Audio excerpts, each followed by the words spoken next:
Selamat siang Pak, selamat datang di apotek kami. Ada yang bisa saya bantu? Selamat siang, Dok. Jadi gini, saya baru dapat resep dari dokter yang tadi saya kunjungi untuk menggunakan insulin. Ini pertama kalinya saya memakai insulin, jadi saya masih bingung cara penggunaannya. Tentu. Baik, saya akan membantu menjelaskan ya Pak ya. Eh, Silakan Bapak boleh ke ruangan saya dulu. Baik, saya ikut Bapak. Nah, baik Pak, sebelum kita mulai, boleh di sini saya tahu jenis insulin apa yang diresepkan dokter buat Bapak? Eh, dokter sih bilang, saya tuh ada dua jenis insulin yang diberikan. Yang satunya itu kerja cepat untuk sebelum makan, dan satunya lagi kerja panjang untuk malam hari, Pak. Oh, baik, saya akan menjelaskan ya mungkin Pak ya satu persatu di sini untuk insulin kerja cepat itu biasanya digunakan untuk mengontrol kenaikan gula darah setelah makan. Bapak harus menyuntikkannya sekitar 10 sampai 15 menit sebelum makan. Oh, jadi yang ini sebelum makan ya? Kalau lupa dan sudah makan gimana? Bapak jika sudah makan dan lupa menyuntikkan insulin, segera suntikan eh, segera mungkin. Namun pastikan untuk tetap mengikuti dosis yang dianjurkan dokter. Jangan menggandakan dosis untuk menembus keterlambatan obat yang tadi Bapak telat itu. Oh, baik Pak. Saya paham. Lalu untuk insulin kerja panjangnya gimana Pak cara pakainya? Kalau untuk insulin kerja panjang, ya, digunakan satu kali sehari biasanya pada malam hari. Fungsinya untuk menjaga kadar gula darah tetap stabil sepanjang malam hingga pagi hari. Waktu suntik sebaiknya konsisten, Pak. Misal setiap pukul jam 9 malam. Berarti kalau cara menyuntikkan insulin gimana Pak? Saya belum pernah ngelakuin. Eh, Tidak apa-apa. Nah, saya mungkin bisa menjelaskan ya, Pak, ya, langkah-langkahnya untuk cara-cara penggunaan insulin ini.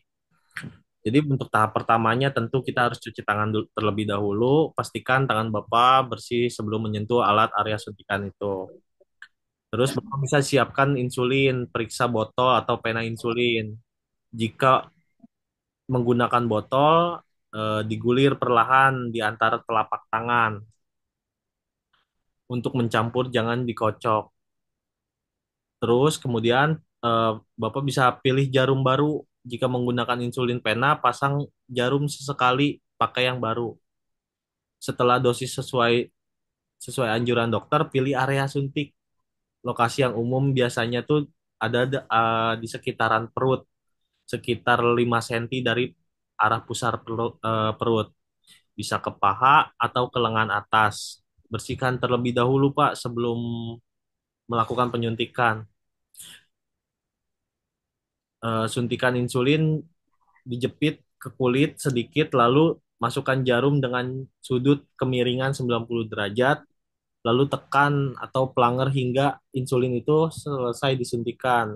Kemudian cabut jarum setelah selesai Bapak pakai, perlahan-lahan jangan lupa membuang jarum bekas suntikan itu ke tempat yang khusus ya, Pak.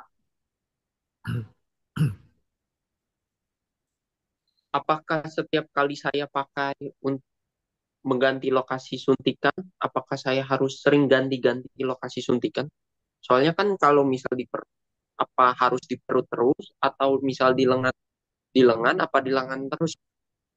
Oh iya, untuk rotasi tempat penyuntikan itu penting, Pak. Kita itu apa namanya harus mencegah pergeseran atau kerusakan jaringan kulit. Misal hari ini Bapak suntik di perut. Nah, besoknya Bapak bisa suntik di paha dan lusanya bisa suntik di lengan atas. Jika ingin tetap di area yang sama, pastikan berganti titik, Pak, sesuai dalam jarak beberapa sentimeter dari sebelum Bapak penyuntikan itu.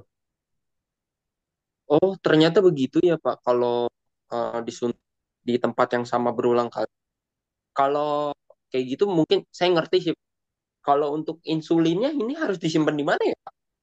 Kalau kalau untuk penyimpanan insulin itu yang belum digunakan harus disimpan di lemari pendingin. eh, misal di suhu 2 sampai 8 derajat, jangan sampai insulin itu sampai beku. Bapak juga harus jangan simpan di lemari freezer. Kalau bisa Bapak simpannya di bawah lemari freezer itu. Sedangkan insulin kan sedang digunakan boleh disimpan pada suhu ruangan, Pak. Misalkan Bapak mau pakai itu. Tetapi harus dihindari dari paparan sinar matahari atau panas. Biasanya insulin yang sedang digunakan memiliki masa pakai sekitar 28 hari setelah dibuka.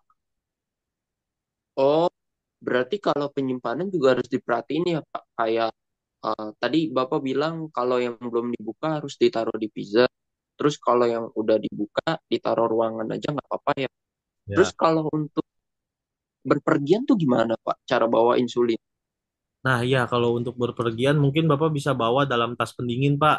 Tas yang ada khusus buat suhu pendingin itu biar stabil. Namun jangan letakkan di samping es batu supaya tidak bersentuhan dengan es batu itu.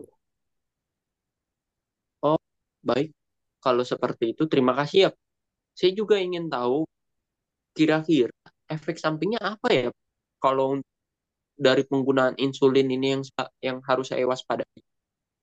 Ya, umumnya salah satu efek samping yang paling umum itu biasanya gula darah terlalu rendah atau hipoglikemia. Gejalanya itu meliputi pusing, gemetar, berkeringat, atau merasa sangat lapar. Jika ini terjadi, segera konsumsi makanan atau minuman manis seperti permen, jus buah, atau glukosa tablet. Selain itu, mungkin ada sedikit rasa nyeri atau kemerahan di area suntikan, tetapi itu biasanya bersifat sementara. Oh, berarti ini efek sampingnya darah rendah ya. Kalau darah rendah, kalau apa hipoglikemia ya Pak disebutnya tadi sering terjadi, apa yang harus saya lakuin ya? Mungkin Bapak, jika itu terjadi, segera konsultasikan ke dokter. Bisa jadi dosis insulin perlu disesuaikan lagi atau faktor lain yang bisa mempengaruhi hal tersebut seperti pola makan atau aktivitas fisik yang Bapak lakukan. Oh, baik. Akan saya ingat ya. Apa dari Bapak sendiri, apa ada tips yang perlu saya tahu? Mungkin saya ada sedikit tips tambahan ya untuk Bapak dalam penggunaan obat ini. Bapak ini harus sering selalu cek kadar gula darah sebelum penyuntikan insulin. Jangan gunakan insulin jika cairannya berubah warna atau berubah tampilannya gitu. Jangan lupa Baik, juga bawa kartu identitas diabetes atau catatan medis saat berpergian. Dan Bapak juga harus jaga pola makan dan olahraga teratur, Pak, secara rutin. Karena itu juga membantu mengontrol gula darah Bapak. baik Pak, kalau emang seperti itu penjelasannya. Terima kasih ya. Baik, sama-sama. Terima kasih kembali, Pak. Jika ada pertanyaan yang lebih lanjut, jangan ragu-ragu untuk kembali lagi ke apotek kami. Semoga sehat selalu, Pak. Terima kasih Pak.